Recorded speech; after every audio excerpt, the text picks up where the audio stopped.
Շնորհակալ եմ Հայաստանի Հանրապետության մարդու իրավունքների մեծարգո պաշտպան, ազգային ժողովի մեծարգո նախագահ, ազգային ժողովի պատգամավորներ, հյուրեր, դատական համակարգի հարգելի ներկայացուցիչներ, պետական այրեր, սիրելի լրագրողներ։ Շնորհավորում եմ բոլորիս մարդու իրավունքների պաշտպանի ինստիտուտի ներդրման 15-րդ տարեդարձի կապակցությամբ, որովհետև մարդու իրավունքների պաշտպանությունը այն կարևորագույն գերնպատակներից մեկն է, որը ժամանակակից աշխարհում կարող է ունենալ ժողովրդավարական կառավարությունը, ժողովրդավարական հասարակությունը եւ ժողովրդավարական երկիրը։ 15 տարի առաջ, երբ հիմնադրվեց մարդու իրավունքների պաշտպանի ինստիտուտը, այդ ինստիտուտի վերաբերյալ կային որոշակի հոռետեսական գնահատականներ, թե ինչպիսի ազդեցություն կունենա այն Հայաստանում մարդու իրավունքների պաշտպանության գործում, բայց կարող ենք արձանագրել, որ այդ ինստիտուտը Հայաստանի Հանրապետությունում կայացել է եւ անուրանալի նպաստ է ունեցել Հայաստանում մարդու իրավունքների պաշտպանության գործում։ Պետք է արձանագրել, որ այս 15 տարիների ընթացքում մարդու իրավունքների պաշտպանի եւ կառավարության իշխանության հարաբերությունները պարզ հարաբերություններ չեն եղել։ Բավական է արձանագրել, որ մարդու իրավունքների առաջին 3 պաշտպանները չեն պաշտոնավարել մինչև իրենց ժամկետի ավարտը եւ հրաժարական են տվել, ինչը հանրայնորեն ընկալվել է որպես մարդու իրավունքների պաշտպանի եւ իշխանությունների միջև առկա խորը հակասությունների արտահայտություն։ Բայց մենք համոզված ենք կամ առնվազն հույս ունենք, որ 2018 թվականին Հայաստանում տեղի ունեցած ոչ բռնի թավշյա ժողովրդական հեղափոխության արդյունքում մարդու իրավունքների պաշտպանի գործունեության համար նոր պայմաններ եւ նոր միջավայր է ստեղծվել, ընդհանրապես մարդու իրավունքների պաշտպանության համար նոր պայմաններ եւ նոր միջավայր է ստեղծվել, որովհետեւ հեղափոխությունը արել են մարդիկ, Հայաստանի Հանրապետության քաղաքացիները, ինչպես ընդունված է ասել Հայաստանի Հանրապետության հպարտ քաղաքացիները, եւ ուրեմն հեղափոխությունը պետք է ստեղծի եւ ստեղծել է անհրաժեշտորեն մի միջավայր, որտեղ մարդը իսկապես ոչ միայն դեկլարատիվ, այլև փաստացի բարձրագույն արժեք է եւ նրա իրավունքների պաշտպանությունը կառավարության իշխանության առաջ դրած առաջնային խնդիր։ Սա իհարկե չի նշանակում, թե այսօր Հայաստանի Հանրապետությունում մարդու իրավունքների պաշտպանությունը գտնվում է իդեալական վիճակում։ Սա նշանակում է, որ մարդու իրավունքների պաշտպանությունը Հայաստանի Հանրապետության կառավարության համար առնվազն նույնպիսի առաջնահերթություն է, ինչպիսի առաջնահերթություն է մարդու իրավունքների պաշտպանության համար։ Եվ այս առումով մարդու իրավունքների պաշտպանի գործունեությունը Հայաստանի Հանրապետությունում անձամբ ես եւ Հայաստանի Հանրապետության կառավարությունը, ազգային ժողովը մեծապես կարևորում են, որովհետեւ մենք համարում ենք այս ողջ գործընթացում մեր կարևորագույն դաշնակիցներից մեկին իդեմաս մարդու իրավունքների պաշտպանի ինստիտուտի եւ ընդհանրապես մեր գործունեությունը հեղափոխությունից հետո ուղղված է հենց առաջին հերթին մարդու իրավունքների պաշտպանությանը, որովհետեւ այդ պաշտպանությունը մարդու իրավունքները հենված են այն պարզ գիտակցման վրա, որ բոլոր մարդիկ Հայաստանի Հանրապետությունում հավասար են օրենքի առաջ եւ մարդկանց անհավասարությունները օրենքի առաջ առաջին հերթին ստեղծում է կոռուպցիա։ Եվ երբ որ Հայաստանի կառավարությունը պայքարում է կոռուպցիայի դեմ, առաջին հերթին դրա արդյունքը մարդու իրավունքների պաշտպանության ավելի բարձր մակարդակը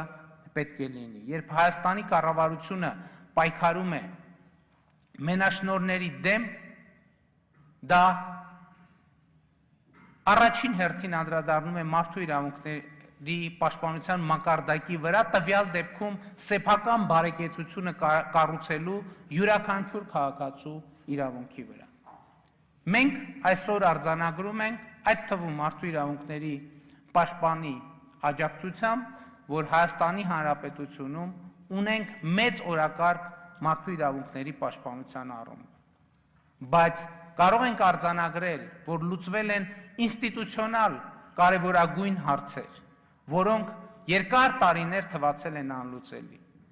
Առաջինը 2018 թվականի դեկտեմբերին մենք ունեցանք արտահերթ խորհրդարանական ընտրություններ, եւ այդ ընտրությունները առաջինն էին մեր երկրի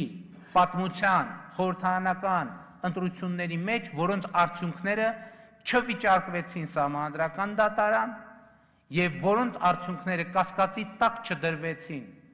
ոչ միջազգային հանրության կողմից, ոչ էլ հայաստանյան հանրության կողմից, ընդհակառակը դրանք լայնորեն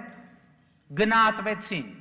բոլոր միջազգային դիտորդների կողմից, տեղական եւ միջազգային, որպես ազատ, մրցակցային, ժողովրդավարական։ Եվ շատ կարևոր է արձանագրել այն մարտահրավերները, որ մենք այսօր ունենք։ Առաջին մարտահրավերն հետևյալն է. Հայաստանի Հանրապետությունը այսօր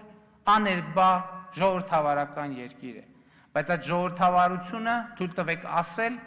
հիմա Հայաստանի Հանրապետությունում գոյություն ունի որպես էմոցիոնալ արտահայտություն, եւ դա 2018 թվականին տեղի ունեցած ոչ բռնի թավշյա ժողովրդական հեղափոխության էմոցիոնալ շարունակությունն է, եւ մենք հիմա կարիք ունեն մեր երկրի ժողովրդավարությունը ուժեղ դարձնել ինստիտուցիոնալ առումով, նկատի ունեմ այնպես, որ դրա ապագան որևէ կերպ կախված չլինի որևէ լիդերի, որևէ անձի, որևէ քաղաքական կուսակցության ճաշակից, տրամադրությունից, հայեցողությունից։ Եվ այս հարցում մենք իհարկե աներկբա գնալու ենք առաջ։ Մեծագույն մարտահրավերը մեզ համար այսօր դատական անկախ համակարգի կայացումն է։ Եվ Հայաստանի Հանրապետությունում մենք արձանագրում ենք, որ օրենսդիր գործադիր իշխանության հետ զուգահեռ Հայաստանի Հանրապետությունում դատական իշխանությունն է նաև, որ նպաստել է մարդու իրավունքների զանգվածային ոտնահարումներին։ Եվ այսօր մեզ համար առաջնային մարտահրավեր է ունենալ իսկապես անկախ դատական համակարգ։ Ես ուզում եմ արձանագրել մեր կառավարության կամքը, մեզ ամենևին չի հետաքրքրում հսկողության տակ գտնվող դատական համակարգ։ Եվ մենք ընդհանուր առմամբ եւ սկզբունքորեն դեմ ենք վերահսկողության տակ գտնվող դատական համակարգ ունենալու։ Բայց երբ Հայաստանի Հանրապետության կառավարությունը ի ցույց դրեց իր կամքը գործնական եւ քաղաքական հրաժարվել դատական համակարգի նկատմամբ վերահսկողության պրակտիկայից, պարզվեց, որ դա որոշակի դաշտ է բացում նրանց համար, ովքեր նախկինում վերահսկողություն ունեին դատական համակարգի նկատմամբ եւ նրանք սա գնահատեցին որպես հնարավորություն, որ իրենք կարող են շարունակել վերահսկողություն սահմանել դատական համակարգի նկատմամբ, այսպիսով փորձելով ետ պտտել Հայաստանում տեղի ունեցած ժողովրդավարական փոփոխություններ։ Եվ այսօր հստակ արձանագրում եմ, որ Հայաստանում դատական համակարգը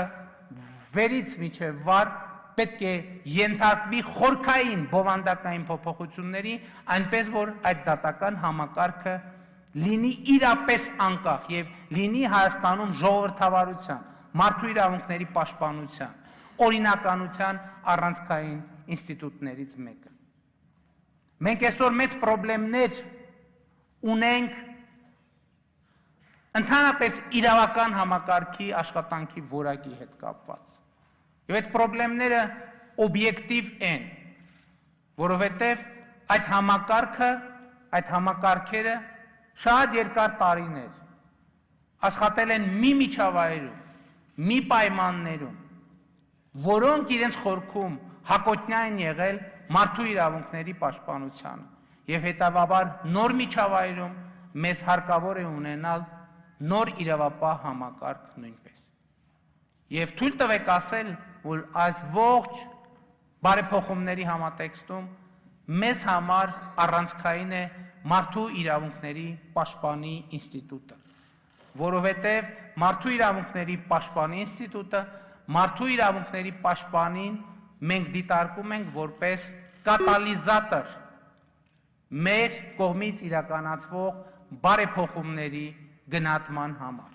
Մենք գնահատում ենք որպես հակակշիռ մեր թեկուզ ամենալավ, ամենաբարի, ամենաժողովրդավարական նպատակների գնահատման առումով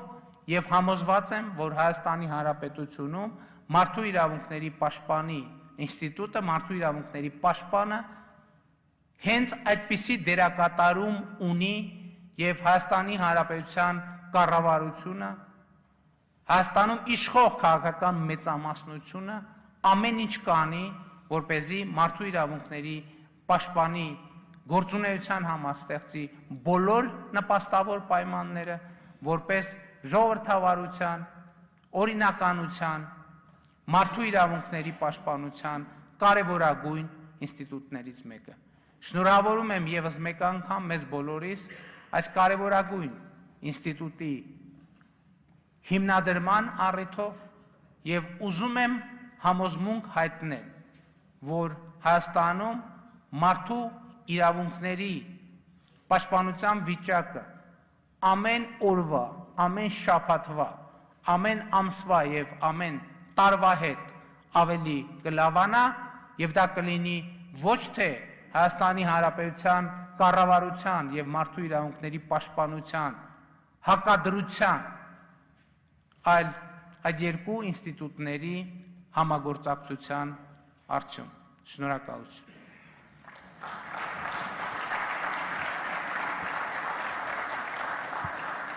Շնորհակալություն, մեծարգո պարոն վարչապետ։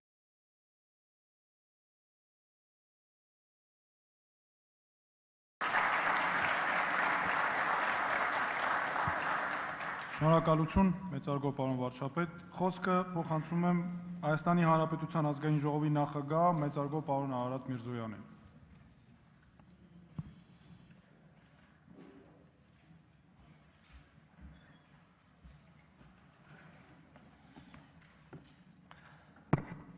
Մեծարգո պարոն վարչապետ,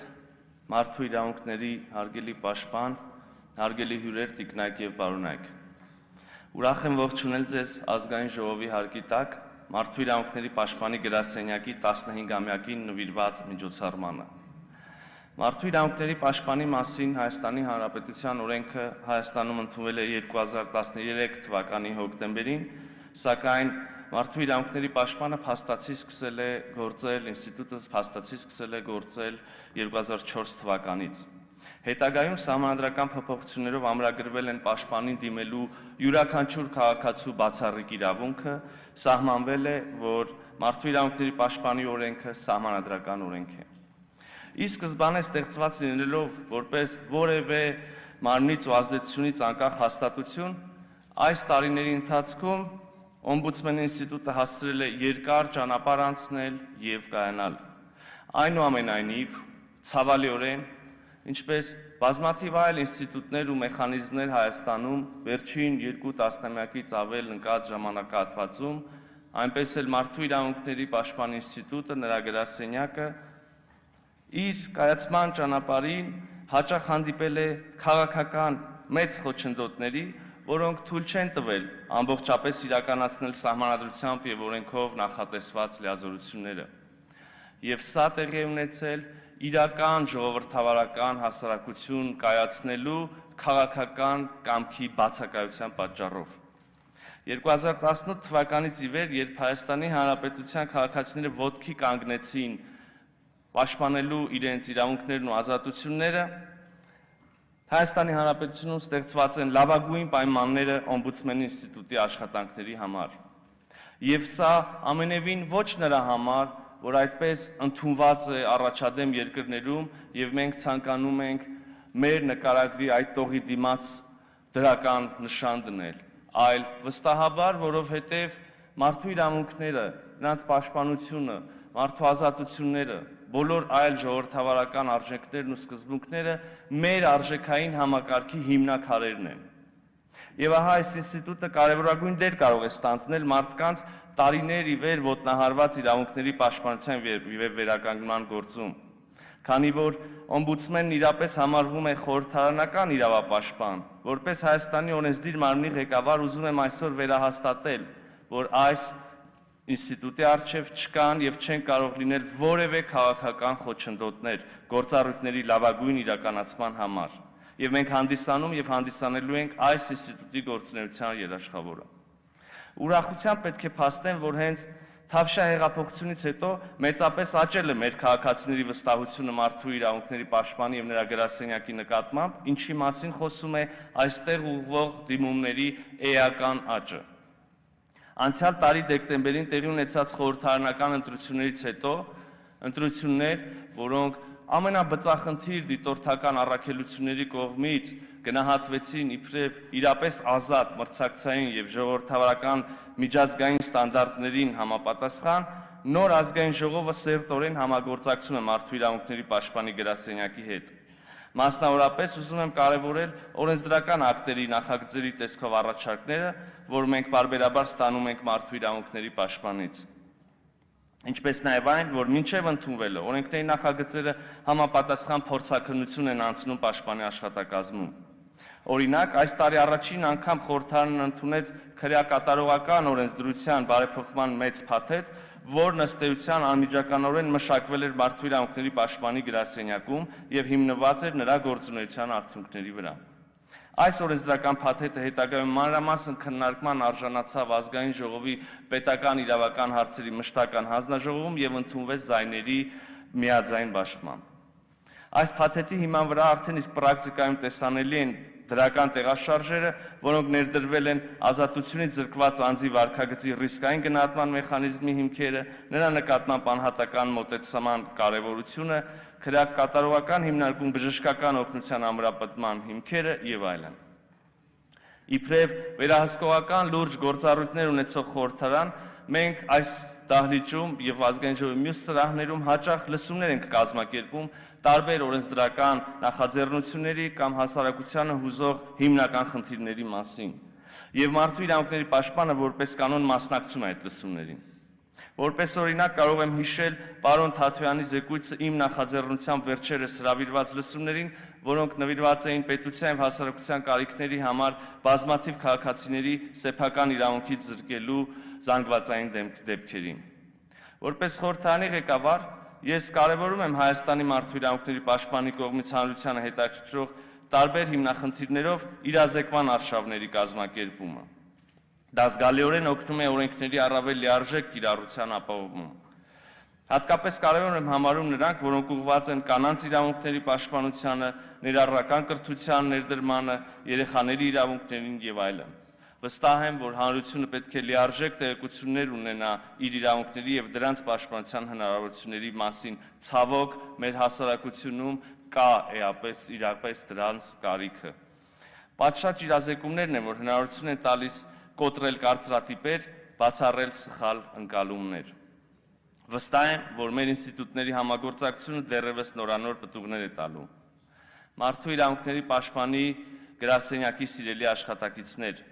մարդու իրավունքների պաշտպանությանը նվիրված սիրելի գործընկերներ,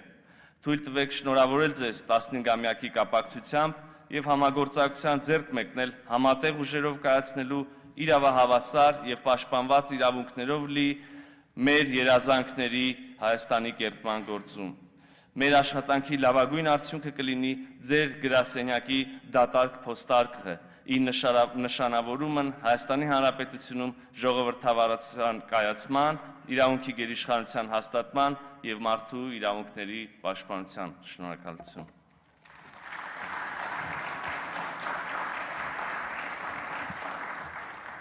Շնորհակալություն ազգային ժողովի մեծարգո նախագահ։ Խոսքը փոխանցում եմ Եվրոպական արտաքին գործողությունների ծառայության Արևելյան գործընկերության Ռուսաստանի Կենտրոնական Ասիայի տարածաշրջանային համագործակցության եւ ԵԱՀԿ հարցերով տնօրեն պարոն Լյուկ Դևինին։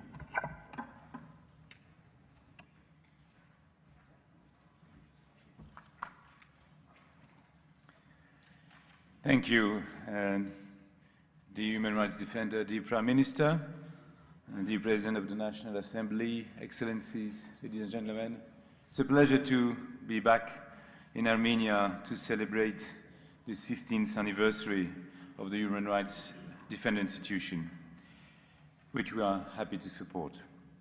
I would like to congratulate Dr. Tatoyan for his active work and endless stamina in developing this institution. I will surprise no one by saying that the European Union attaches crucial importance to the respect of human rights and rule of law. And indeed, Europe is unfortunately the place where we have seen 70 years ago what violations of human rights were leading to. Therefore, it is by no surprise that these values are enshrined in the European Union and also at the heart of the European Union-Armenia Comprehensive and Enhanced Partnership Agreement, CEPA, that I had the pleasure to negotiate and which was signed 2 years ago. Human Rights Defender Institution of Armenia is a key partner for the European Union and a regular participant in our EU-Armenia human rights dialogue. Much has been improved in this area in the last 15 years, and I would say even more so since a year. However, there's always work to do, and work on human rights requires constant attention. Let me just mention 3 important topics that we see in the structure of the Armenian state and which are important in this regard. First of all, we very much welcome the elaboration of the National Human Rights Strategy and Action Plan, and we look forward to its adoption. Secondly, we also welcome the adoption last month of the Judicial Reform Strategy, because there is indeed no effective protection of human rights without an effective judicial system. And Prime Minister knows this better and has reminded us of the importance of the sound and efficient judiciary in this regard. Thirdly, civil society. Civil society must play a key role in this regard, and we encourage all stakeholders, including the government, the National Assembly and the Human Rights Defender Institution, to continue and strengthen cooperation with it. And I dare to say this, Prime Minister, in front of you, because I remember when you were coming to our civil society event at the European Union delegation. So I trust that this cooperation will continue. Let me just briefly mention 2 topics which I think are extremely important. One is, has already been just mentioned now by Human Rights Defender, which is violence against women. As you know, yesterday was celebrated the International Day for the Elimination of Violence Against Women. This happens, unfortunately, on a daily basis around the world and remains underreported due to silence, stigma, and shame. In Europe, which is not necessarily the worst place for this in the world, but even in Europe, 1 out of 3 women has experienced physical or sexual violence. 1 out of 3. If you think of your mother, your daughter, or your sister, that means 1 of the 3. So we have the responsibility to prevent, reject, and condemn it. The European Union has put substantial measures in place to end such violence, and things have started to change for the better, but much remains to be done. We definitely hope that Armenia will also take decisive steps to prevent and respond better to gender-based violence. The second topic, which is also a challenge of our times at moments of digital political communication, etc., is the need to prevent and counter the spread of hate speech. Of course, this must be done without putting undue limits to fundamental freedoms like the freedom of expression. But the spread of hate speech, especially when it comes to calls for physical violence or death even, may lead, and indeed has led on many occasions, to serious hate crimes. We, European Union, are also ready to share our experience in this field so that effective and proportionate measures can be put in place as soon as possible. Finally, let me conclude by saying that the human rights defender institution can only be truly effective if it is a part of a whole system, a whole society that sees human rights as a priority. Seeing and hearing you, Mr. Prime Minister, as well as the President of the National Assembly, and listening to what you have said, I have no doubt that this is the case in Armenia today. The European Union will continue to support and engage with this institution and to support its crucial work. Congratulations on your 15th anniversary. Thank you for your attention. Շնորհակալություն հարգարժան Դյուկ Լևին, խոսքը հիմա փոխանցում եմ Եվրոպական հանձնաժողովի հարևանության եւ ընդլայնման բանակցությունների գլխավոր տնօրինության արևելյան հարևանության հարցերով տնօրեն պարոն Լորենս Մերեդիթին։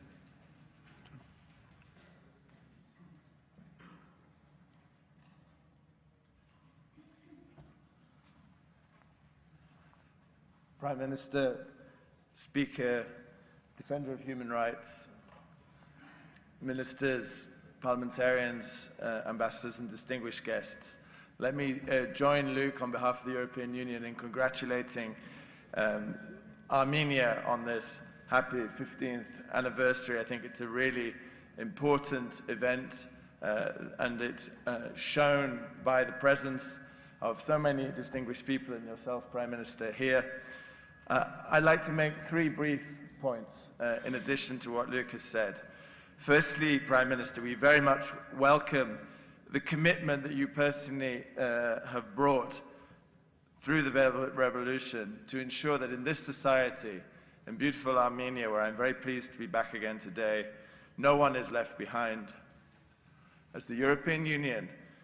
we have a motto of united in diversity, and I think we see today a tribute of all the work that has been done in often challenging circumstances over the past 15 years. And I think that that is a credit to Armenia, that today you can stand proudly and speak up for the human rights for all people across Armenia. The second thing is just to illustrate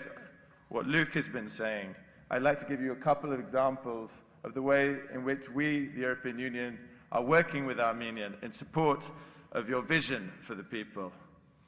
Luke mentioned that yesterday was the day tackling domestic violence against women. I'm very proud to say that together with you, Prime Minister, we have identified in 3 of the regions centers, and we're bringing help to over 750 victims to bring a real change to their everyday lives. And secondly, it's with great pleasure that here in this beautiful National Assembly, I can say that through our twinning cooperation between equals as part of the European family, we will be twinning with the National Assembly itself, which I think is a really important sharing of experience of what's happening inside the European Union and what will be happening here in Armenia. And thirdly and finally, I just want to pick up 3 points that you said, Prime Minister. Firstly, you said that it's so important on behalf of human rights that everybody is equal before the law. And that's why I'm here together with Luke, because we on the side of the European Union want to support your vision for reform of the judiciary, for reform of the police. And I will be having in the next couple of days in-depth discussions on these very topics here in Armenia, because we want to support you, drive that agenda forward on behalf of the people. Secondly, you talked about no one must be left behind and an inclusive society. I don't come from the capital of my country. I'm here in beautiful Yerevan, but a capital is only, 10, 20, 30% of the population of a country. So important to be inclusive.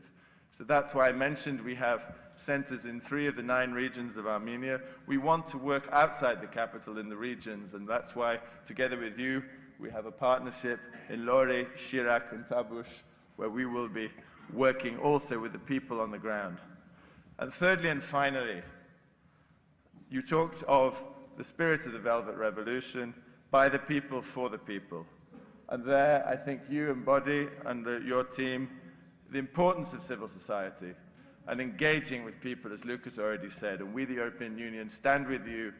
on this very distinguished and important 15th anniversary. I'd like to congratulate you, the human rights defender, and you, Prime Minister, on your vision that no one is left behind. Thank you very much.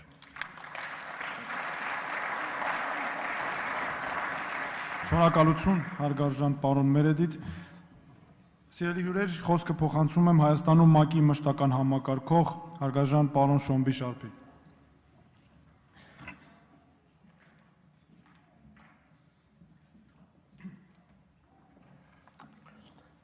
Բարև ձեզ, բարի օր բոլորիդ, Excellencies, Prime Minister,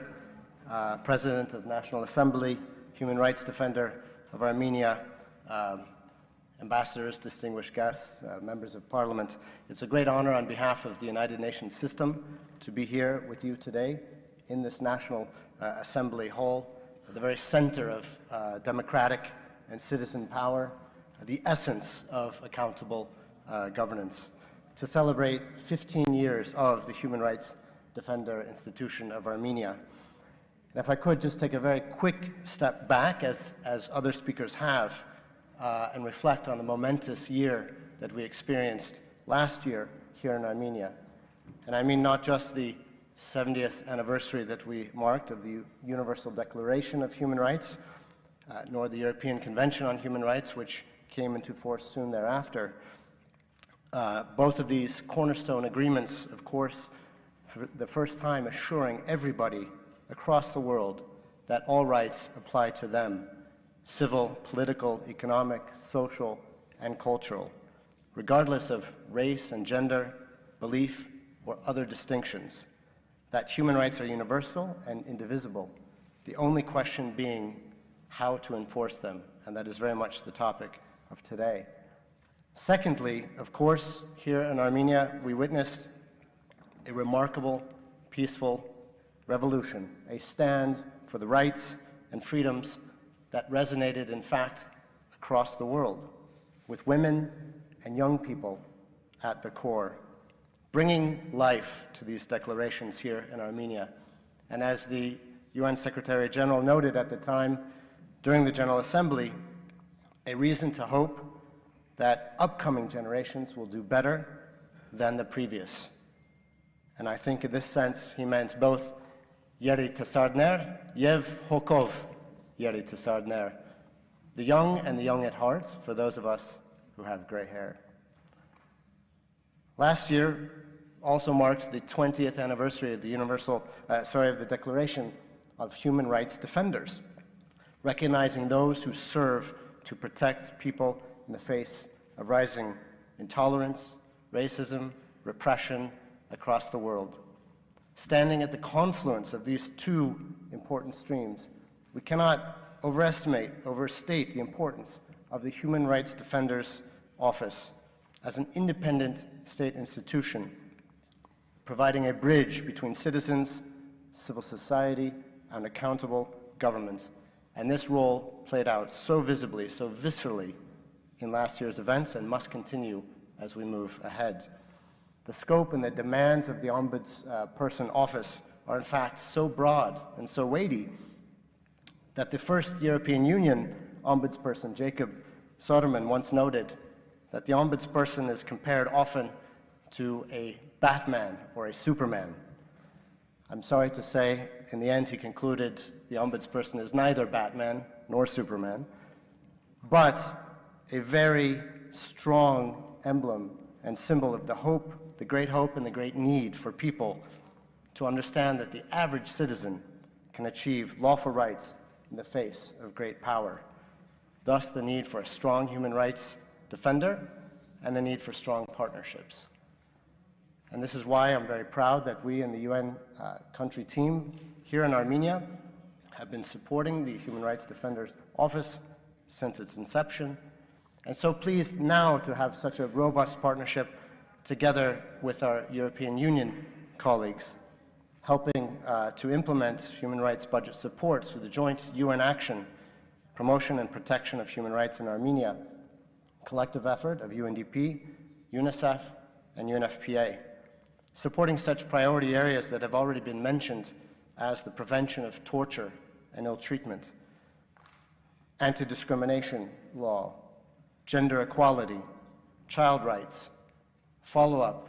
the European Court of Human Rights case law, and other international legal instruments, such as the Universal Periodic Review of the UN Human Rights Council. And of course, as has been mentioned, to engage in important campaigns to raise public awareness on human rights defender office services provided to survivors of domestic violence, noting again that yesterday was the International Day of Elimination of all forms of violence against women, and that we are now in the middle of the 16 days of activism,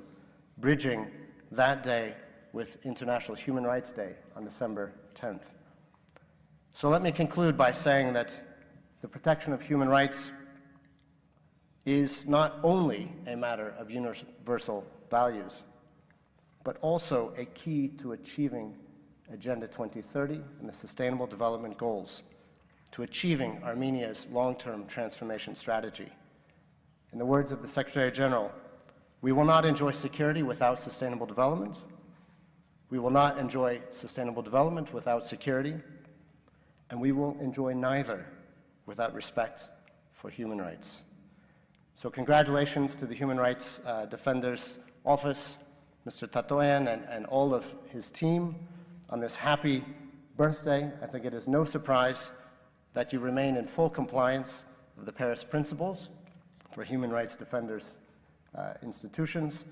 and continue to enjoy the highest A status reaccredited in 2019. Shnorhavor Tonet.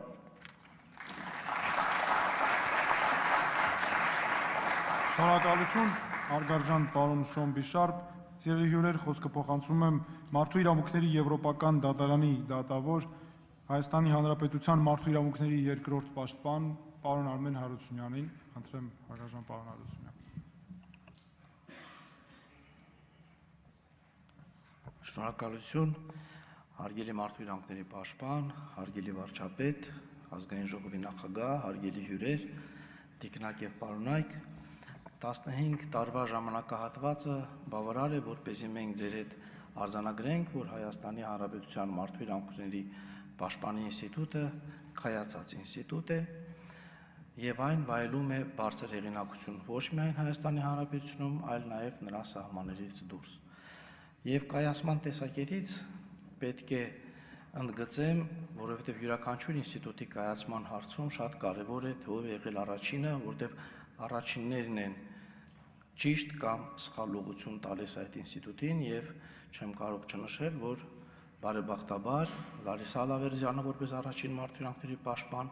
ճիշտ հիմքերի վրա դրեց այդ ինստիտուտի գործունեությունը եւ այսօր Արման Թաթոյանը բավականին մեծ բարձունքների է հասցրել այս ինստիտուտի հեղինակությունը, նա ոչ միայն գործում է պրոֆեսիոնալ մակարդակով որպես միջնորդ պետության եւ հասարակության միջև ինչպես քաղաքացիական հասարակության, նա նաև բարձր հեղինակություն է վայելում Եվրոպայի խորհրդի երկրներում, այս տարի նախ Ֆրանսիայի նախագահության պայմաններում նա հրավիրվել էր Եվրոպայի խորհուրդ, որպեսզի ուսումնասիրեին Հայաստանի Հանրապետության մարդու իրավունքների առաջատար փորձը գործունեության։ Այս տարվա հոկտեմբերին Ստրասբուրգի դատարանի պատվիրակությունով մենք մեկնել էինք Ժնև հանդիպելու եւ քննարկելու որոշ հարցեր ՄԱԿ-ի մարդու իրավունքների կոմիտեի հետ եւ այնտեղ իմ նախկին ՄԱԿ-ի գոլեգաները նույնպես նշում էին Հայաստանի Հանրապետության մարդու իրավունքների պաշտպանի բարձր գործունեության պրոֆեսիոնալիզմի բարձր մակարդակը եւ դա շատ կարեւոր է, որովհետեւ Արման Թաթոյանի եւ նրա գրասենյակի համար ժողովրդավարությունը, սահմանադրականությունը, մարդու իրավունքների գերակայությունը սրանք արժեհամակարգ են, նրանք ամենօրյա նրանց գործունեության հիմքում կած, այլ ոչ թե ռետորաբարություն եւ դա շատ կարեւոր է։ Այսօր համաշխարհային նեգատիվ գործընթացներ կան սահմանադրական պետության ճգնաժամային տարի տեսակետից, շատ երկրներ այդ տեսակետից ընկնում են այդ ծուղակները եւ միջազգային մեր դատարանը Լյուքսեմբուրգի դատարանի Ժնևի մարդու իրավունքների կոմիտեի հետ մշտական երկխոսության մեջ է, ինչպես նաեւ եվրոպական գիտական լուրջ կենտրոնների հետ, որովհետեւ այդ հարցերի վերաբերյալ պետք է գիտական մակարդակով խոսել, այսօր ծուղակներ կան ժողովրդավարության համար, դա ռադիկալ ժողովրդավարությունն է, դա մեծամասնության կանոնն է եւ ամեն ինչ պետք է անել ազգային երկխոսության մակարդակով, որպեսզի էմոցիոնալ ժողովրդավարությունը սահուն տրանսֆորմացիա անցնի ինստիտուցիոնալ ազատական ժողովրդավարության եւ խուսափի այդ ծուղակներից։ Հայաստանի Հանրապետությունը քաղաքական սահմանադրականության տրադիցիայի երկիր չէ, ինչպես Միացյալ Թագավորությունը եւ որոշ սկանդինավյան երկրներ։ Հայաստանի Հանրապետությունը իրավական սահմանադրականության տրադիցիայի երկիր է, ինչպես Գերմանիան կամ Միացյալ Նահանգները, եւ ամբողջ դիսկուրսը այդ վերաբերյալ պետք է գնա իրավական սահմանադրականության սահմաններում։ Եվ պատահական չէ, որ Մարդու իրավունքների Եվրոպական դատարանը իր նախադեպային իրավունքով նշել է, որ ժողովրդավարությունը, իրավունքի գերակայությունը այն համակարգերն են, որոնք ցանկալի են անդամ պետություններում, որտեղ միայն այդ պայմաններում հնարավոր է ձևավորել արդյունավետ մեխանիզմներ մարդու իրավունքների պաշտպանության համար։ Դա Մարդու իրավունքների Եվրոպական կոնվենցիայի 13-րդ հոդվածի պահանջներն են։ Այսօր բաժանար գծերը ոչ թե պետությունների, կրոնների կամ ազգերի միջև են գնում, այլ արժե համակարգի եւ մտածողության։ Եվ այդ տեսակետից ես համոզված եմ, որ պարոն Թաթոյանը եւ իր գրասենյակը ամենօրյա աշխատանքով ամենօրյա իրենց քրտնաջան եւ համեստ առանց ցուցամոլության աշխատանքով ամեն ինչ անում են, որպեսզի այս աշխարհը մի փոքր ավելի լավը դառնա։ Եվ այդ տեսակետից ես ցանկանում եմ մեծ շնորհակալություն հայտնել Արման Թաթոյանին եւ իր գրասենյակի իր թեմի աշխատողներին։ Շնորհակալություն։ Շնորհակալություն հարգարժան պարոն Հարությունյան, սիրելի հյուրեր, խոսքը փոխանցում եմ Կոնրադ Ադենաուեր հիմնադրամի քաղաքական երկխոսություն Հարավային Կովկաս տարածաշրջանային կազմակերպության ղեկավար Թոմաս Շրապելին։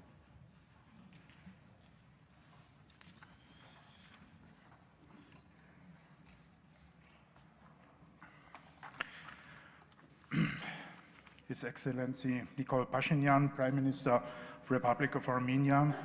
His Excellency Ararat Mirzoyan, Chair of the National Assembly, Republic of Armenia, Mr. Armen Tatoyan, Human Rights Defender of Armenia, congratulations for the 15th anniversary of your institution. Your Excellencies, the ambassadors and high commissioners of national, international institutions, and I see in the first line His Excellency Sorab Natsakanyan, the Minister of Foreign Affairs, Republic of Armenia, distinguished guests and participants, ladies and gentlemen. I'm very proud, and it's a big honor for me and for the Konrad Adenauer Foundation getting opportunity bring out welcome to you here today on this place and the National Assembly, the heart of Armenian democracy. Our foundation established 1955, and since more than 50 years we organize many activities also in international frame. Now, this is the present count, we are active in more than 100 countries all over the world. In Armenia, our activities going since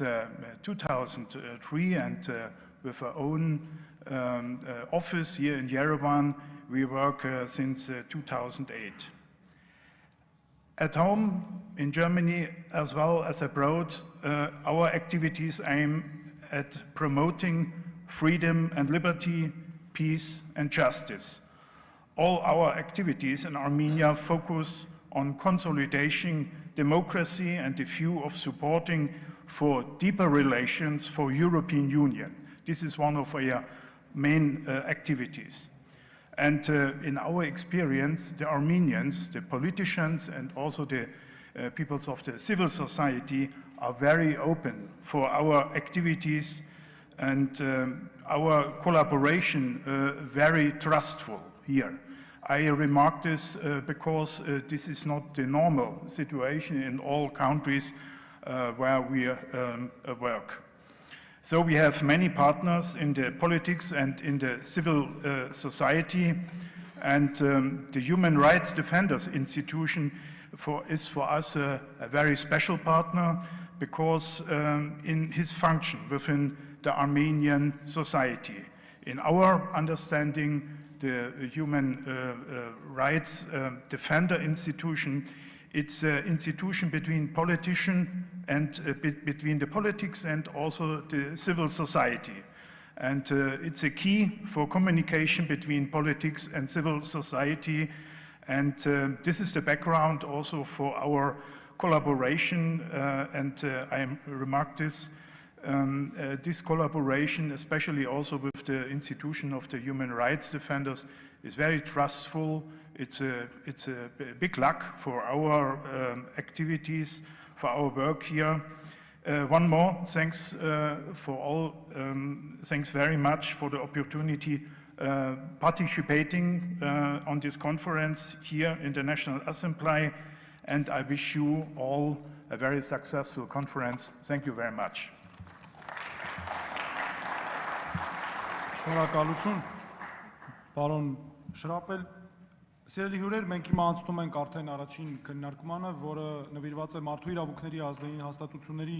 դերին եւ մարտահրավերներին ժամանակակից աշխարհում։ Ես հիմա հրավիրում եմ Եվրոպայի խորհրդի մարդու իրավունքների եւ իրավունքի գերակայության գլխավոր տնօրինության վարչության ղեկավար պարոն Մարկուս Յագերին, որպեսզի վարի նաեւ այս մեր երկրորդ քննարկումը եւ ինքս հիմա հանդես կգամ ելույթով։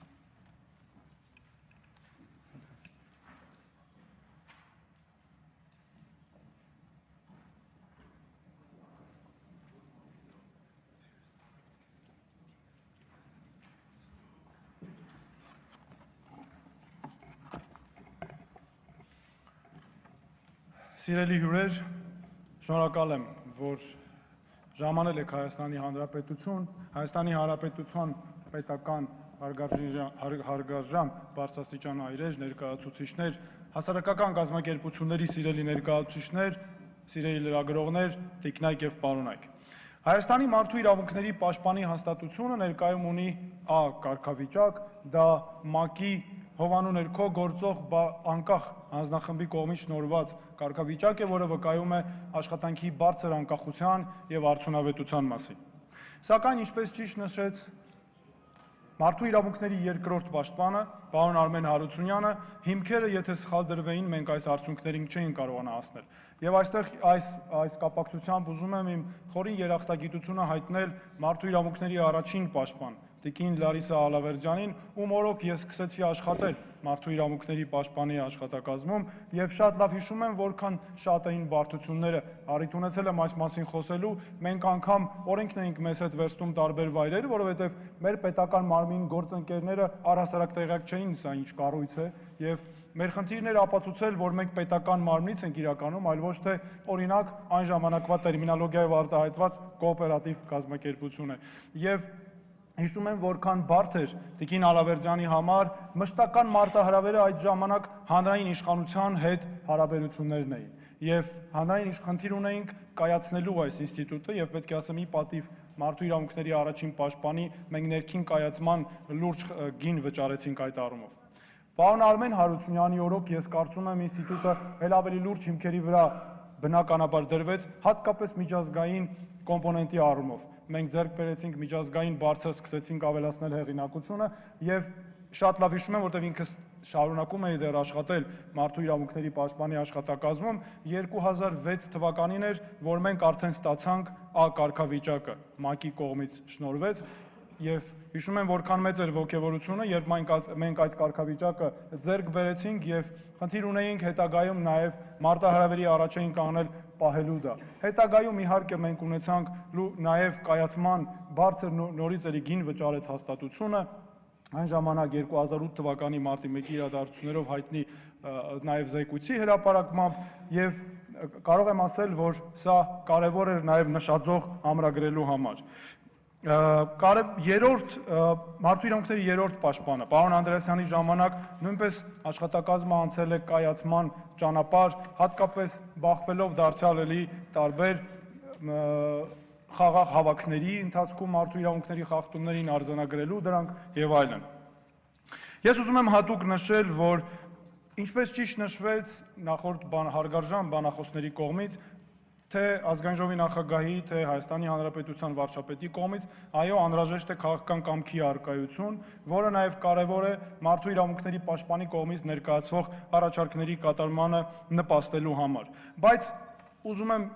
հատուկ արձանագրել։ Մեզ անհրաժեշտ են ինստիտուցիոնալ հիմքեր։ Մենք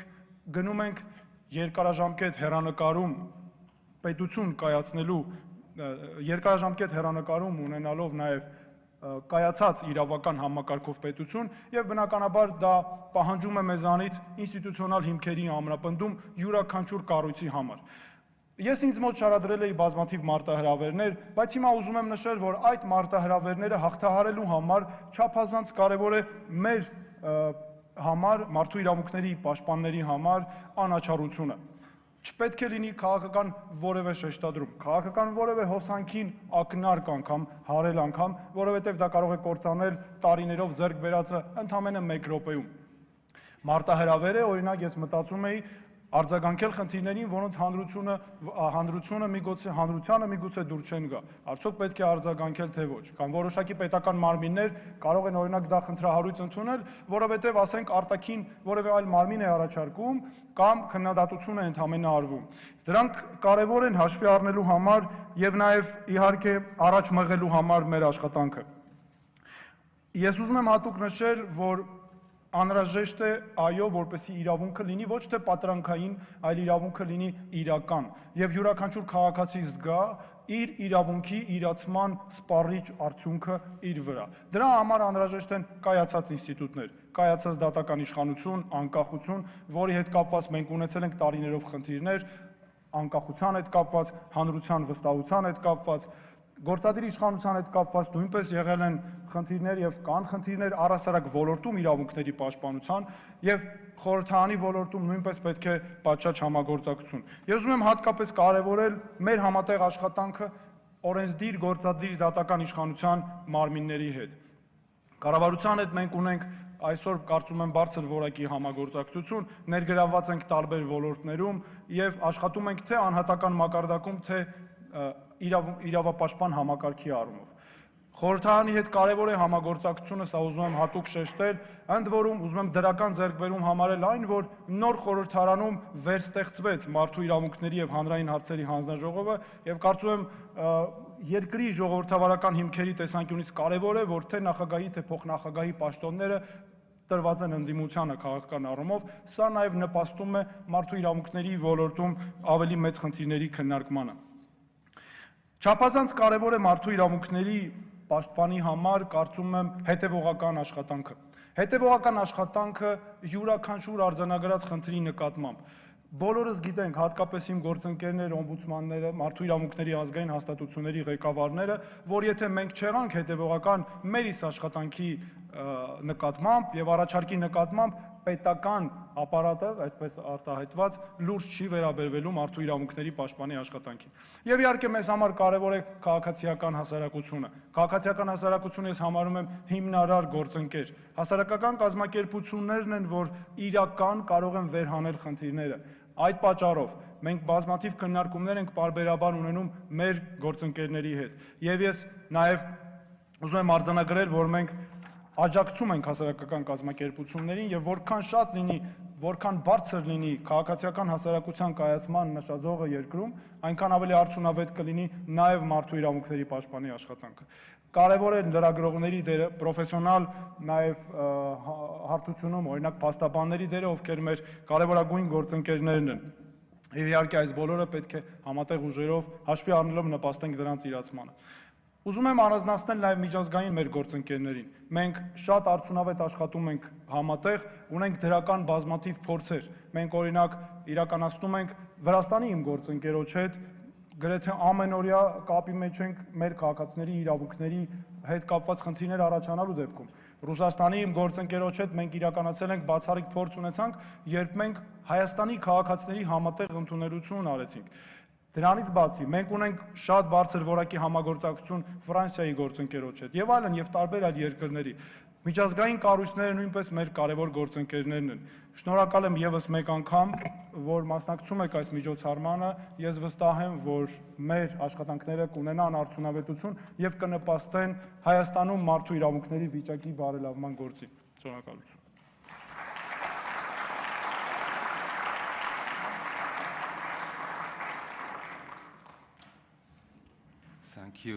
Thank you, Ombudsman. Thank you, dear Arman. I reckon this was the first presentation of the panel, which I am honored to chair. And this panel is on the role of national human rights institutions and challenges in the contemporary world. Now, if you want to have a little bit of discussion, we should perhaps inject a bit of provocation, and I will do that. Human rights in the contemporary world, I think we can find three salient features if we want to. First of all, they are complex. They're not easy. These are complex questions, and increasingly so. Secondly, human rights in the contemporary world are interrelated. It's very hard to take one in isolation and not to think of the others. Thirdly, human rights in the contemporary world are, unfortunately, increasingly unpopular. Now, what's the institutional response to that situation? What are the institutions, non-governmental but state institutions, independent state institutions, that are being set up to defend these human rights in this situation? Again, let me find or identify three salient features. First of all, these institutions are most often unipersonal, monopersonal. They are built about one person, and Mr. Sharp spoke about the Batman or the Superman. Secondly, these national human rights institutions have manifold competences, increasing range of competences. They have a certain, you can speak of a certain concentration of human rights empowerment in these institutions. And thirdly, these institutions have not unlimited,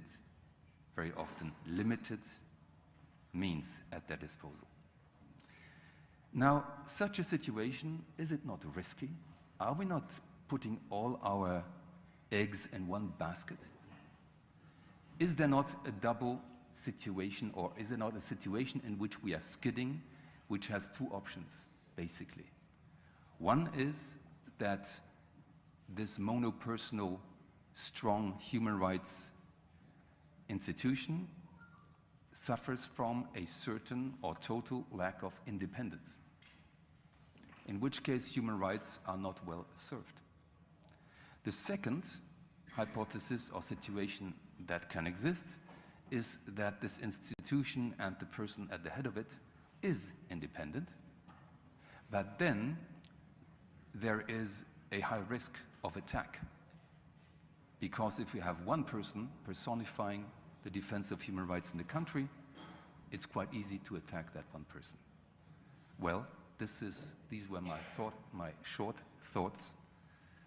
for this working session. Now I have the pleasure to ask Mrs. Gisela Dotir,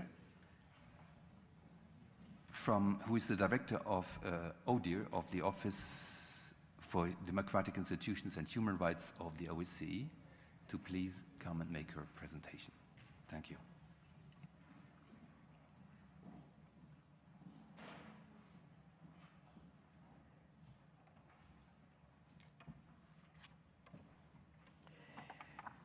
Prime Minister, President of the National Assembly, Mr. Human Rights Defender, Excellencies, ladies and gentlemen. It is a pleasure and an honor to join you in marking the 15th anniversary of the Human Rights Defenders Institution in Armenia. The significance of national human rights institutions cannot be stressed enough, and I'm glad to see so many different stakeholders today to celebrate together this important institution here in Armenia. I think we all agree that national human rights institutions play a vital role in promoting and protecting human rights. We often refer to them as bridges between the international and national human rights frameworks, between state authorities and civil society. They make an important contribution in translating human rights as laid down in international legal instruments and politically binding commitments into the everyday lives of individuals on the ground. In the OSCE region today, 44 of 57 participating states have an accredited national human rights institutions. More than half of these, including the one in Armenia, have A status,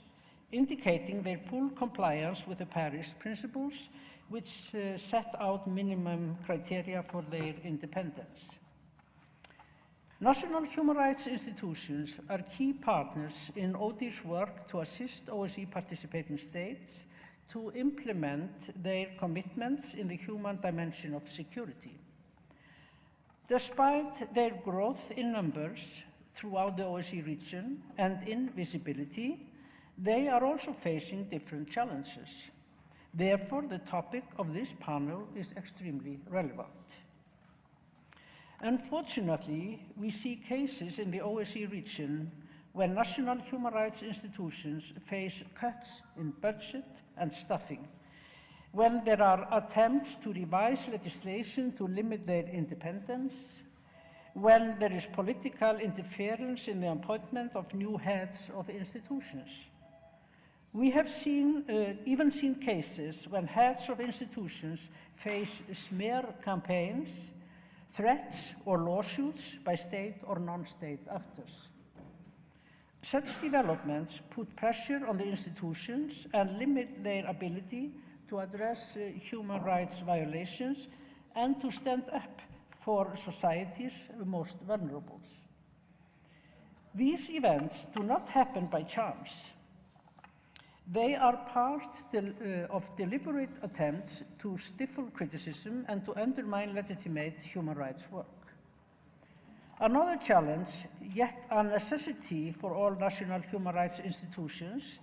is their cooperation with other stakeholders. Cooperation makes them more effective because they cannot and should not be alone in promoting and protecting human rights. National and local authorities, civil society organizations, and also the private sector have a role to play. It is essential for the recommendations of national human rights institutions to be taken seriously by state authorities. Strong cooperation between these institutions, which are themselves human rights defenders, and other human rights defenders, is particularly important in today's challenging times. I was pleased to see this emphasized in last year's Marrakesh Declaration at the International Conference of National Human Rights Institutions, putting particular emphasis on the important role of women human rights defenders. ODIHR actively supports the establishment and maintenance of strong and effective national human rights institutions in the OSCE region. This includes providing opinions on national legislation on different topics at their request, as well as the participating states. We also seek to ensure that national human rights institutions in the OSCE region can learn from one another, sharing good practices and exchanging on how to address challenges. For example, since 2014, we have organized the annual National Human Rights Institutions Academy, a unique 5-day training event specifically tailored to their mid-level staff. Our key partner in the Academy is the European Network for NHRIs, and ODIHR has supported the development of its secretariat in 2015 and in 2018, signed an MOU to formalize this cooperation. Upon request of national human rights institutions, we can also provide targeted capacity building on specific topics. Here in Armenia, my office is working closely with the Human Rights Defenders Office on issues related to the oversight of the security sector and security sector governance. Last month, we co-organized an event designed to increase the human rights investigation skills of staff members of this institution and to strengthen their work on training security sector personnel on human rights compliance. ODIHR and the OSCE Secretariat plan to further support the Human Rights Defenders Office in different areas, including on integrating a gender perspective in the oversight of the security sector and in strengthening the role of the Armenian National Preventive Mechanism on monitoring sexual and gender-based violence in places of deprivation of liberty. ODIHR is ready to continue our fruitful cooperation in Armenia with the national human rights institutions, as well as with the Armenian authorities and civil society. We welcome the willingness here in Armenia to strengthen cooperation with ODIHR on various topics within our mandate.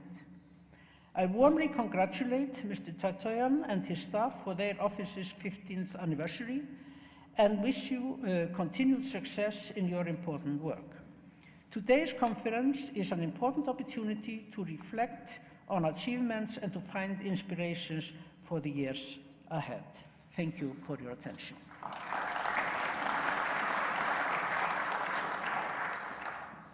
Thank you very much, Mrs. Gisela Dottir. You illustrated the wide range of competences of the Ombudsman here and how you support them, and you gave a first answer to my provocative question by pointing out that you mitigate the risks in a certain way, which I pointed out, by keeping the civil society in the loop. Thank you. Now I have the pleasure to ask Professor Tatiana Moskalkova, the Commissioner for Human Rights of the Russian Federation, to make her presentation. Dear Tatiana, the floor is yours.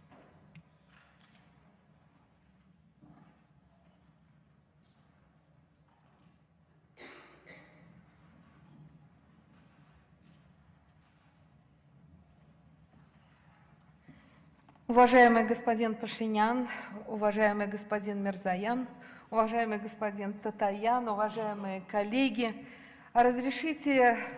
от всей души поздравить с 15-летием Института омбудсмена в Армении. Сегодня мы видим, насколько большим авторитетом ваш, уважаемый Арман Акопович, институт пользуется внутри государства и на международной арене. Мы видим вот таким высоким представительством в этом зале. За 15 лет пройден огромный путь преодоления трудностей, творческого поиска, достигнутых успехов, а самое главное, он отмечен судьбами людей, которым удалось помочь. Желаю вам и вашему институту вписать в историю правозащитной деятельности все больше достижений и приумножить количество побед, в том числе начатых Ларисой Алавердян, во благо армянского народа, с уверенностью на нашу дальнейшую дружбу и сотрудничество уполномоченной по правам человека Москалькова.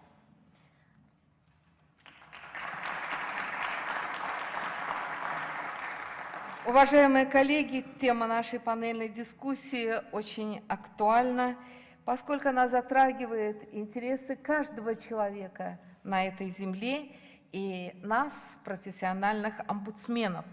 Анализируя современный международный контекст защиты прав человека, необходимо честно признать, что мы проходим через сложный и очень тревожный исторический этап. На фоне мировых проблем в настоящее время сформировались новые вызовы и угрозы правам человека. Политизированность прав человека, глобализация, бездуховность, низкий уровень ответственности за сохранение жизни на земле, слабая ответственность чиновников за нарушение прав человека. Мало в каком государстве критерием оценки руководителя муниципального органа или руководителя органа власти является состояние защищенности прав человека в определенном сегменте общественных отношений. В числе вызовов я бы назвала также масштабную нелегальную миграцию, расслоение общества на бедных и богатых, жестокость и киберугрозы, рабский труд, неравное отношение к женщине в ее карьерном росте и защищенность от бытового семейного насилия.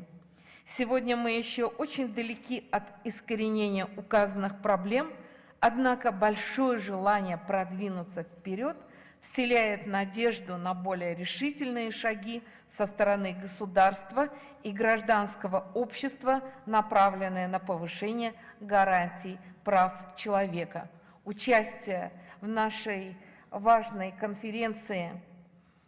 премьер-министра господина Пашиняна и руководителя парламента свидетельствует о том, что взаимодействие между омбудсменом и властью перешло на новый этап развития, по крайней мере, в Армении. Очень важно, что сегодня сформировался конституционно-правовой статус омбудсмена в Армении. Это персонифицируемый орган власти. И очень много зависит от личных, нравственных и профессиональных качеств самого уполномоченного. Это независимый орган власти, и в 2015 году была проделана в Армении огромная работа для того, чтобы поднять гарантии независимости в стране, в том числе путем процессуальной защиты уполномоченного. Никто из аппарата омбудсмена не вправе быть допрошен без решения защитника прав человека в Армении. Это многофункциональный институт. И, наконец, парламентский, что очень важно. Я хочу поделиться и нашей практикой в Российской Федерации. Федеративное, большое по территории и населению государство, конечно, потребовало и создания системы региональных уполномоченных. В каждом субъекте Российской Федерации сегодня есть свой уполномоченный по правам человека в субъекте Российской Федерации, независимый, избираемый парламентом субъекта Федерации, не подчиненный федеральному уполномоченному, но тем не менее находящийся с ними, со мной, как федеральным уполномоченным, в самом тесном взаимодействии. И это помогает нам решать вопросы, тем более в отсутствии национального превентивного механизма, который присутствует в Армении и играет большую позитивную роль. Я обращаюсь к своему уполномоченному с просьбой посетить колонию, следственный изолятор, выехать на место, где поступил сигнал о насилии и пыткам. И вместе, синергии, мы смогли выявить много серьезных моментов и привлечь к уголовной ответственности тех должностных лиц, кто допускал эти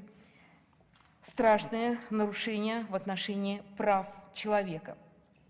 Сотрудничество между нами, уполномоченными, осуществляется в нескольких направлениях, как внутри страны, так и на международном уровне. Это выработка согласованной политики в вопросах защиты прав и свобод человека, совместное правовое просвещение, выработка единых правовых подходов к формированию и развитию института. В этом году мы впервые приняли закон о уполномоченных по правам человека в субъектах Российской Федерации, который закрепляет весь инструментарий защиты прав человека по всем направлениям, в том числе дает право знакомиться с материалами дела, входить в любой орган власти,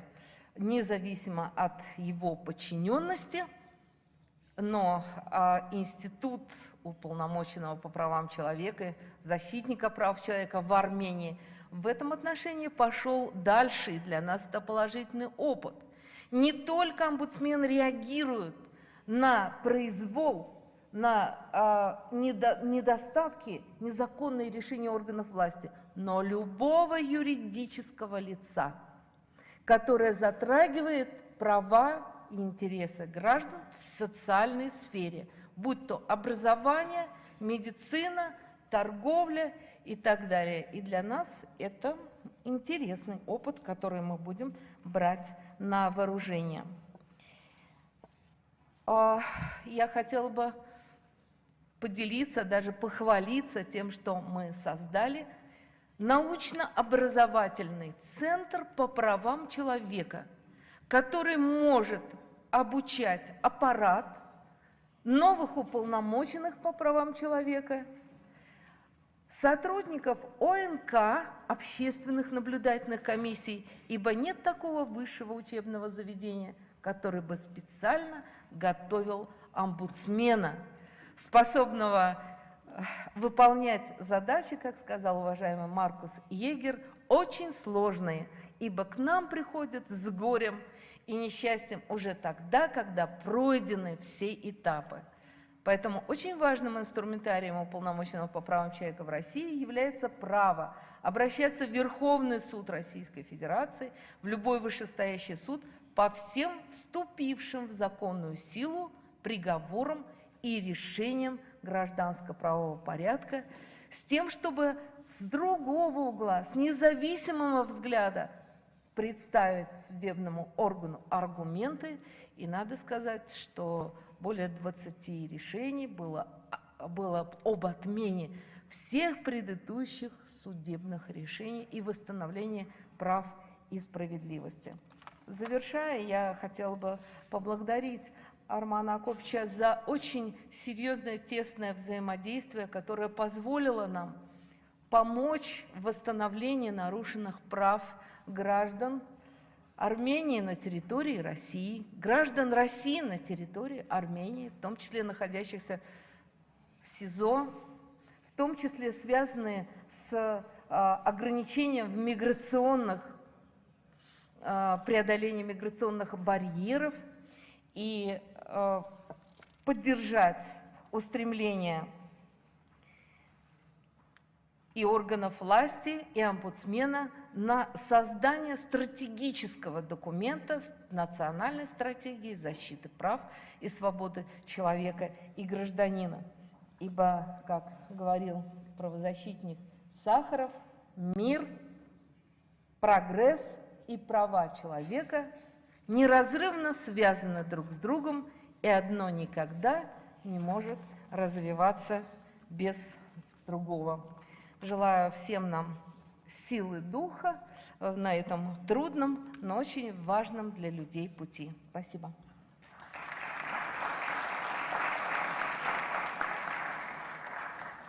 Thank you very much, Professor Moskarkova. You added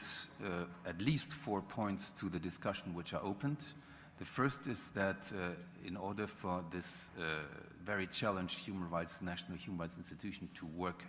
well, you have to have a constitutional basis, which means that that institution is not inferior in terms of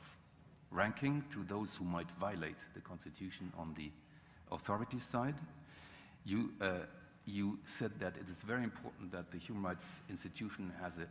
parliamentary basis, because this is how you mainstream, how you bring the human rights debates back to the politicians. You also underlined the necessity of immunities and guarantees, not only for the defender, but also for the staff. And you also pointed out, and that's very interesting, the necessity of intellectual scientific approach, which allows the defender's office or the human rights institution to keep abreast of new developments of human rights. Now I have the pleasure to ask Mr. Mohamed Fayek, the chairperson of the African Network of National Human Rights Institutions, to the podium. Mr. Fayek is also the president of the National Council for Human Rights of Egypt.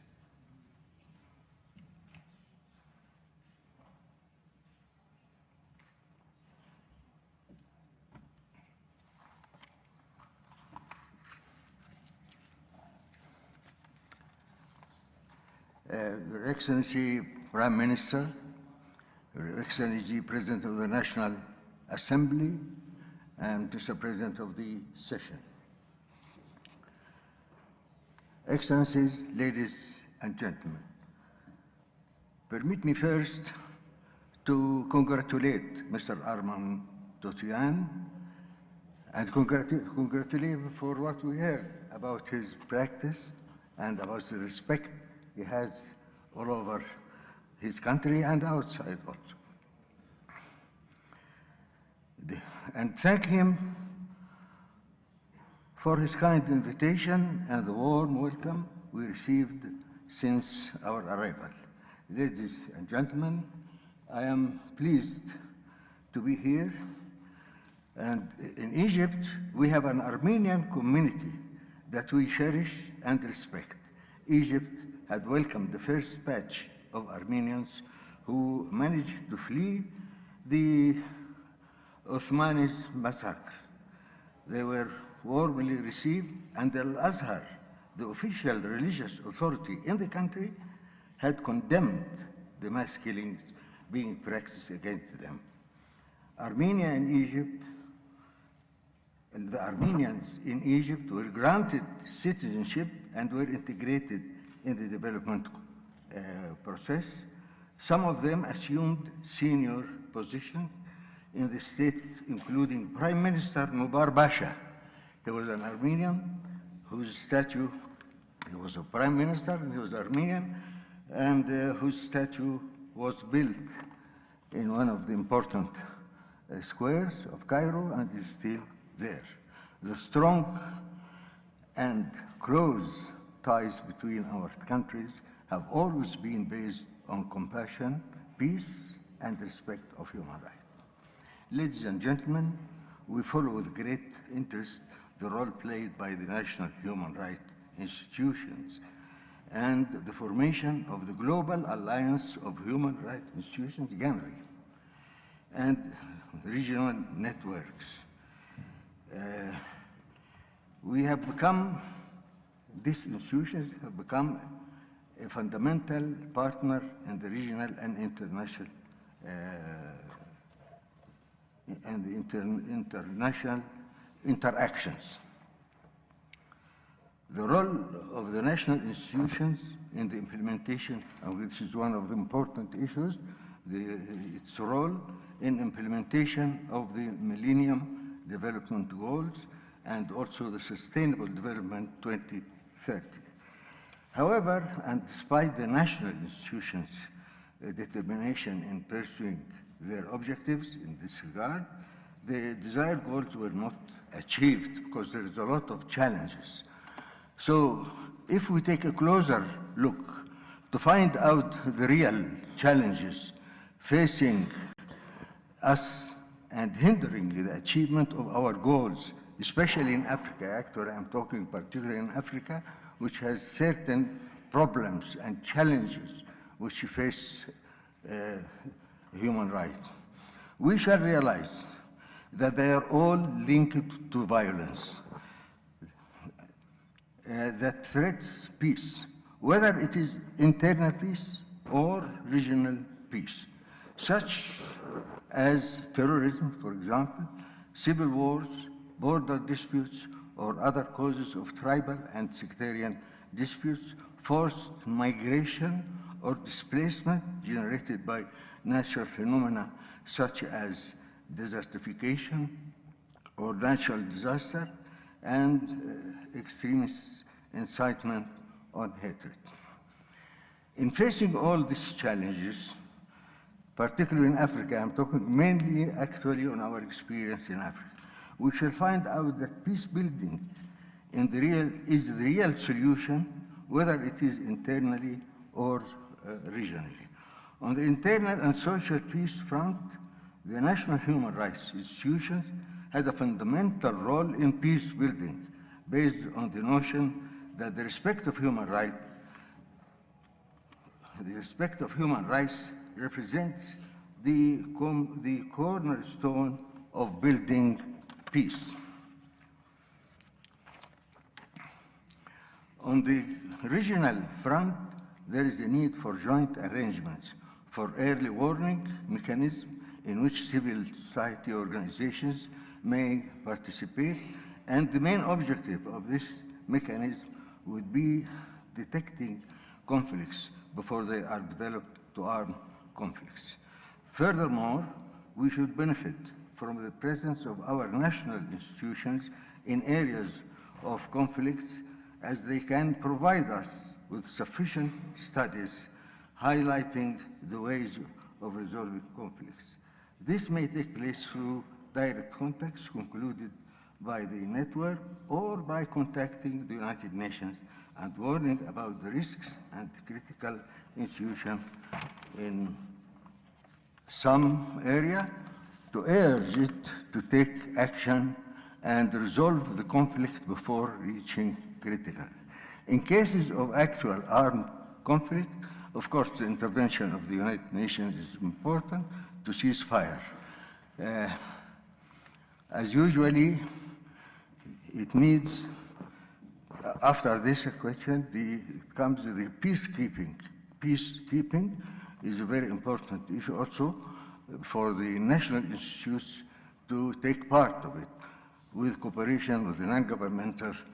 organization. Therefore, the peace establishment process on the national and regional levels shall end the circle of violence, or at least will try to end this circle of violence that has negatively affected rights and freedoms. Violence has led to the emergence of migration and displacement and threatens the right to life, among other human rights.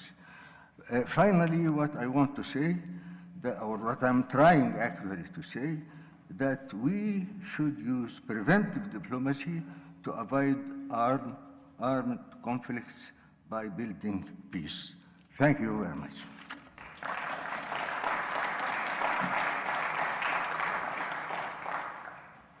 Thank you very much, Mr. Fayek. Mr. Fayek, you did very well to remind us of the fact that some human rights challenges are not national, they are regional or global, and those, of course, cannot be addressed by only a national human rights institution, but have to be addressed by regional networks or global networks of those. Thank you very much for this contribution to our topic today. Dear ladies and gentlemen, dear colleagues, we will have to say goodbye to the Prime Minister, who gave us the honor of staying with us already quite some time this morning. Arman, would you please perhaps say a few words before the Prime Minister leaves and before we then get into a little discussion? Շնորհակալություն, սիրելի գործընկերներ, մեծարգո պարոն վարչապետ, մեծարգո ազգային ժողովի մեծարգո նախագահ, շնորհակալ եմ, որ ներկա գտնվեցիք մեր միջոցառմանը։ Ես կարծում եմ, սա ցույց է տալիս նաև վերաբերմունքը եւ խորհրդարանի եւ կառավարության այս կառույցի նկատմամբ, եւ ես կարծում եմ, որ մարդու իրավունքների պաշտպանի կարևորագույն դերակատարությունն է նաև նպաստել իրավական համակարգի զարգացմանը, որը մենք իհարկե կատարելու ենք։ Հարգելի գործընկերներ, ես ուզում եմ առիթն օգտագործելով նաև շնորհակալություն հայտնել Եվրոպական միության մեր գործընկերներին, հատկապես ուզում եմ շեշտել Եվրոպական միության պատվիրակության դերը Հայաստանում եւ մեր կառույցի հետ համագործակցությունը պատվիրակության ղեկավարի հարգարժան Տիկին դեսպանի գլխավորությամբ մենք այստեղ ունենք մարդու իրավունքների աջակցության ծրագիրը, մենք այստեղ ունենք արդարադատության համակարգի բարեփոխման եւ մի շարք այլ ծրագրեր։ Ուզում եմ հատուկ նշել այդ ծրագրերում մարդու իրավունքների պաշտպանը համանախագահ է արդարադատության նախարարի եւ դեսպանի հետ միասին։ Սա եւս մեզ պահում է շատ բարձր ինտեգրված այն բոլոր հարցերում, ընդ որում մեր զեկույցները ստուգող աղբյուր են, որքանով է պետությունը կատարում իր պարտավորությունը։ Ես ուզում եմ շնորհակալություն հայտնել նաև Բրյուսելից ժամանած մեր գործընկերներին եւ այն կարևոր գնահատականների համար,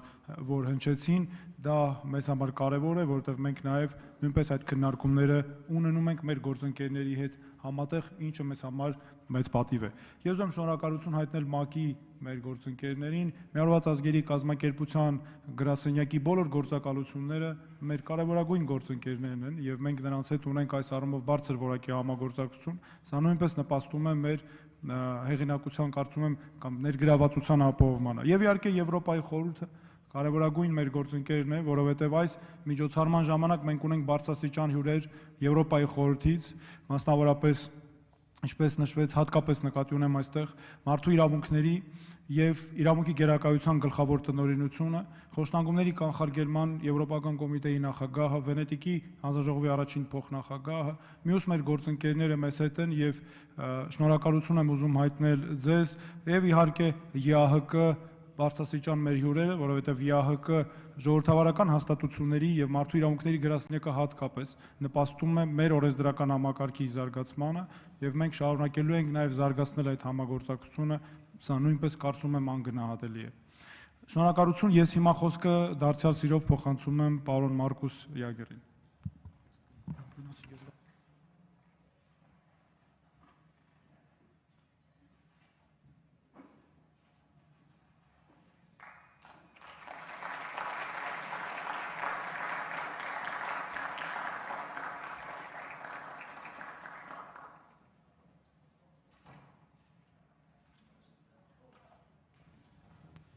Ladies and gentlemen,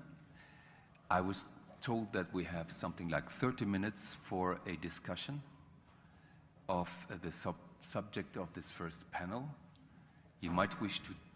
react to things that have been said or add aspects to what we have heard. Who would like to? Yes. Sir, please. Perhaps it would be helpful if everybody introduced themselves before they make the submission. Thank you.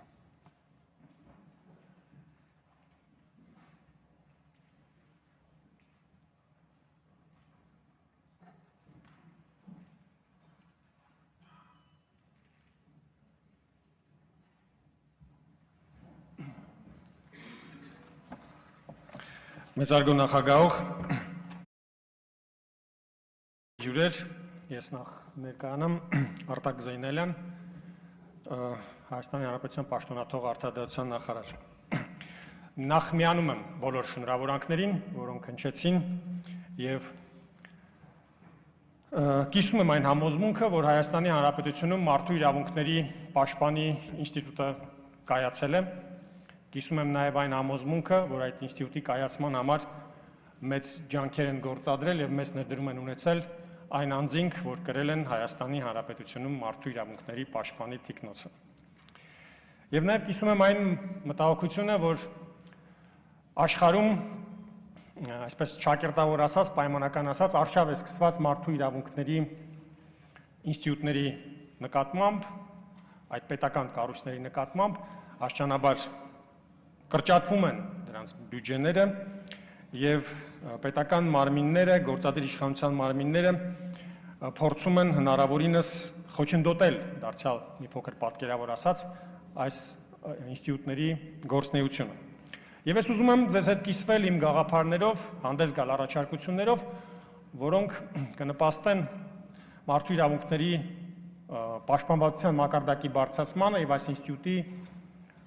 գործունեության որակի բարելավմանը։ Նախ ուզում եմ ասել, որ մարդու իրավունքների պաշտպանի ինստիտուտը շատ ավելի արդյունավետ է գործում եւ իշխանությունների ուշադրությունը շեղվում է մարդու իրավունքների պաշտպանի ինստիտուտից, երբ ակտիվ են եւ բավականին արդյունավետ են գործում իրավապաշտպան կազմակերպությունները։ Ուստի երկրում իրավապաշտպան կազմակերպությունների գործունեության համար պետք է պայմաններ ստեղծվեն։ Անշուշտ առանց ֆինանսավորման դա հնարավոր չի իրականացնել եւ ես առաջարկում եմ հնարավորություն ընձեռնել ոչ թե իշխանություններին գործող քաղաքական իշխանություններին, այլ քաղաքական փոքրամասնություններին ֆինանսավորել, ունենալ բյուջե եւ ֆինանսավորել իրավապաշտպան կազմակերպություններին, որովհետեւ նրանք իրականացնեն այն գործառույթները, որոնք բնորոշ են իրավապաշտպան կազմակերպություններին, իրականացնել մոնիտորինգներ, հանդես գալ զեկույցներով, հանդես գալ ստրատեգիական դատավարություններով եւ զարգացնել իրավունքը։ Այդ կապակցությամբ կարծում եմ օրենսդրական փոփոխություններ անելով ազգային ժողովի կանոնակարգ օրենքում եւ մի շարք օրենքներում հնարավոր է ազգային ժողովում քաղաքական փոքրամասնությանը ընձեռնել այդպիսի հնարավորություն, որպեսզի նրանք իրավապաշտպան ընտրեն թե ինչպիսի ուղղություններ զարգացնեն եւ ինչպիսի իրավապաշտպան կազմակերպությունների զարգացնեն։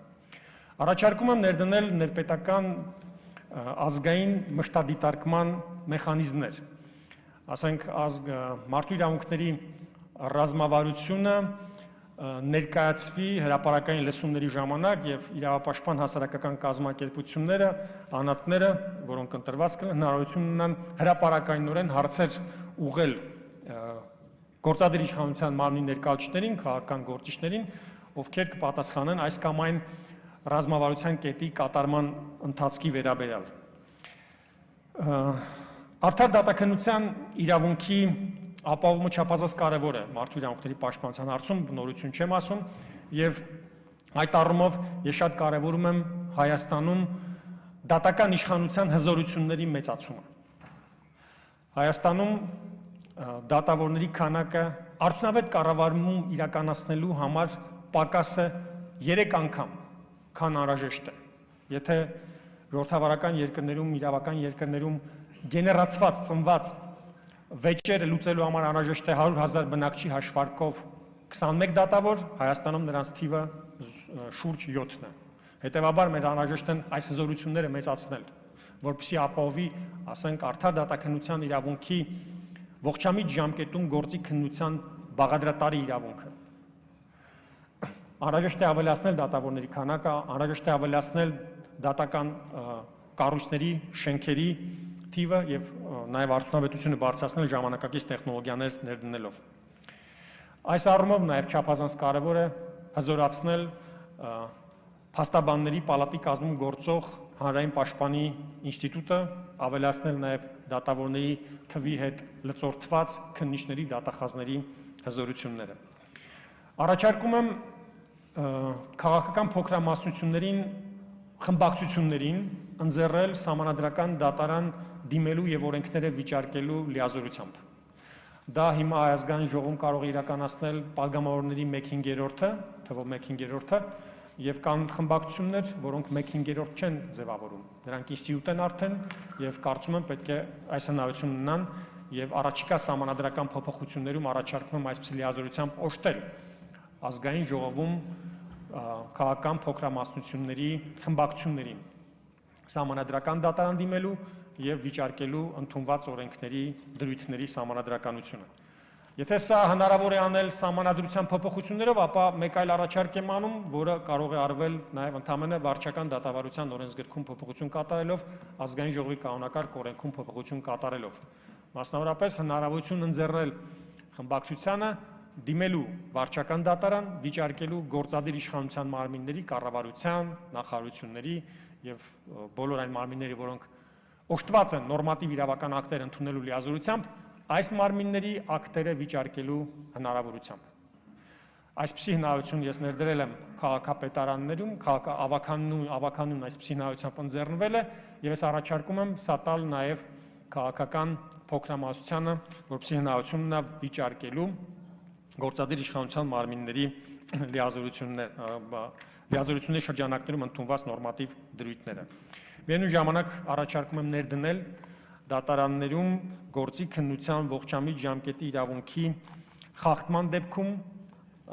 արտադատական եւ դատական կարգով իրավունքների պաշտպանության մեխանիզմ, որը Հայաստանի Հանրապետությունում ներդրված չի, թեև մարդու իրավունքների եվրոպական դատարանը Կուդլանի գործով այսպիսի դիրքորոշում հայտնեց եւ պետությունները պարտավոր են ներպետական մարմիններում մակարդակում ունենան այսպիսի ինստիտուտներ։ Շնորհակալություն, հուսով եմ այս առաջարկություններս ինչ որ մի ժամանակ իրականություն կդառնան։ Շնորհակալ եմ։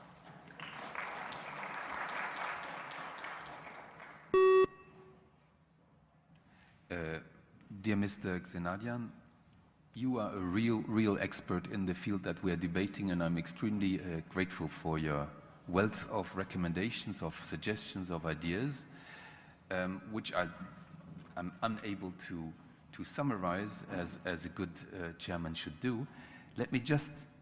point out two points you raised among the many which might warrant further discussion here. First of all, you mentioned you spoke at length about the functioning of the justice system and of the possibilities for different actors to bring cases before the courts, including the human rights defenders, but also politicians. This is something which Mrs. Moskalkova touched upon, and which the relationship between the Ombudsman or the National Human Rights Institution and the courts might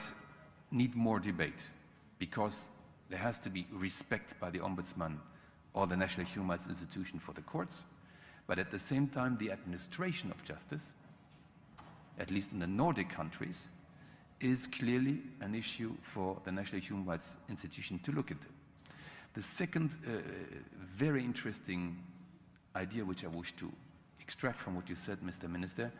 is the question about the rights of the political minorities. It is not winner take all. One has to be very careful to respect the political human rights of political minorities in a country. You said many more things, but I just wanted to gin in on this. I have the pleasure to have two ladies, so perhaps first the lady with the black hair.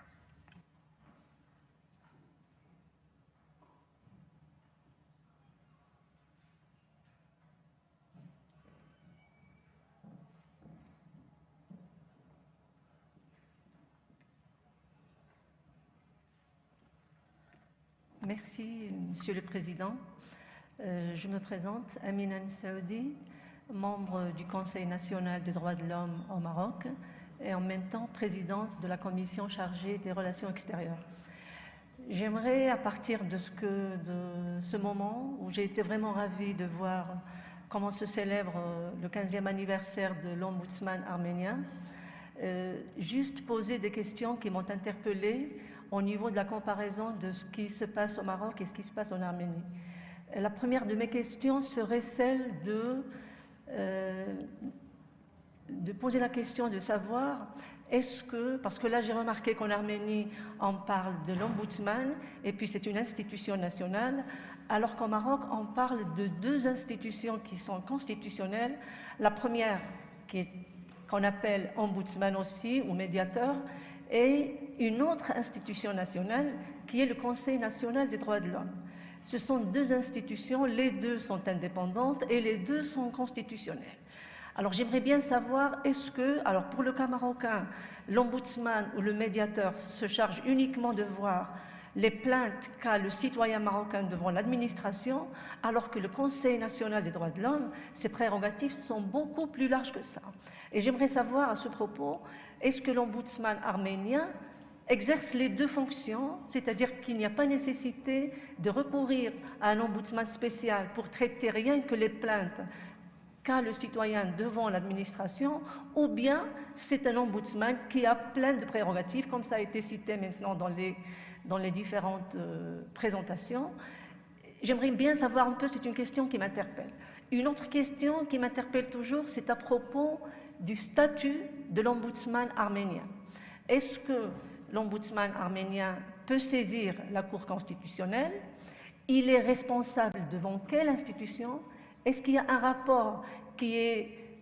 présenté devant le Parlement, par exemple, annuellement? Est-ce qu'il y a un travail qui se fait conjointement avec le gouvernement, le Parlement et l'ombudsman? Il y a une question, une dernière qui serait peut-être, moi je présenterai avec beaucoup plus de détails notre expérience demain dans ma présentation. Une autre question qui m'a vraiment interpellée aussi, voir en parlant du statut de l'ombudsman, est-ce qu'il est interdit que l'ombudsman arménien soit issu d'un parti politique, majoritaire ou minoritaire? Est-ce que c'est interdit quelque part dans un règlement, dans le statut? J'ai beau chercher fait la recherche Google et je reçois pas les réponses adéquates. On me dit toujours c'est pas sécurisé, donc je n'ai pas de réponse. J'aimerais bien recevoir des réponses de votre part, Monsieur le Président, et de vous, membres présents ici dans cette salle majestueuse.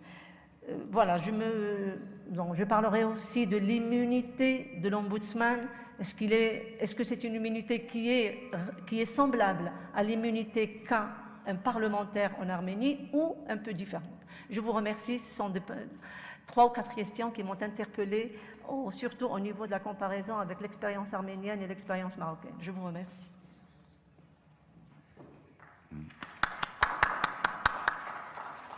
Merci beaucoup, Madame la représentante du Conseil national des droits de l'homme du Maroc, qui vient de prendre ses fonctions dans sa nouvelle composition, dont vous faites partie, Madame. C'est un nouvel essor pour le Maroc et je suis extrêmement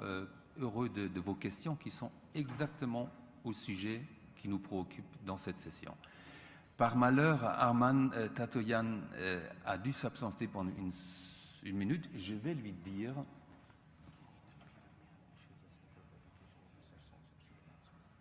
Excellent. Donc, si Arman n'est pas là, il a une très bonne équipe.